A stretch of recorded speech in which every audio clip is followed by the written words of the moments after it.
And that means it's time for another edition of Fox 10 Outdoors. And this week, Chief Meteorologist Jason Smith shares how you can use these same methods in bass fishing to reel in some redfish.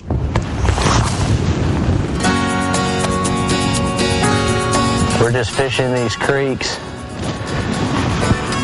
with the trolling motor and working along and beating the banks just like you would if you were fishing for bass somewhere up in the delta or on a nice lake. We started out throwing a spinnerbait, fishing these saltwater bayous for redfish. The reason why the spinnerbait works really well is because of the flash that it produces, number one, but number two, it creates a vibration when it comes through the water. A ripple effect, and the fish can sense it or feel it moving through the water. And that vibration is what draws the fish to the lure.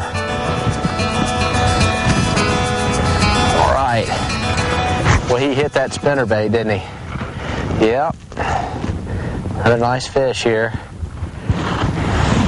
Nice redfish. Pretty fish, too.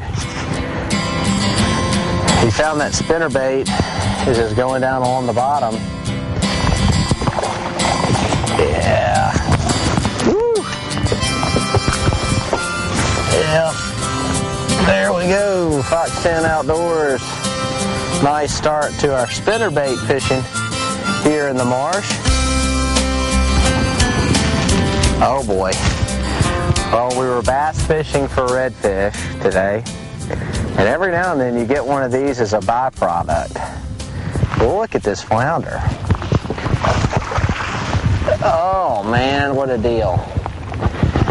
This is not the day to forget my net.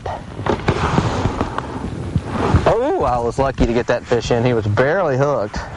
He lays flat on the bottom, okay? And his two eyes are on the top of his head like this. And then he ambushes the prey from the bottom up.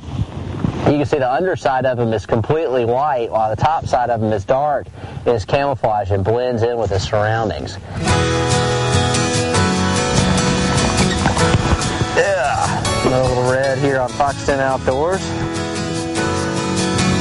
The techniques we use today, the same type of techniques you use to catch bass, where you fish these banks and you work the shallow creeks. Bass fishing for redfish here on Fox 10 Outdoors. I'm meteorologist Jason Smith.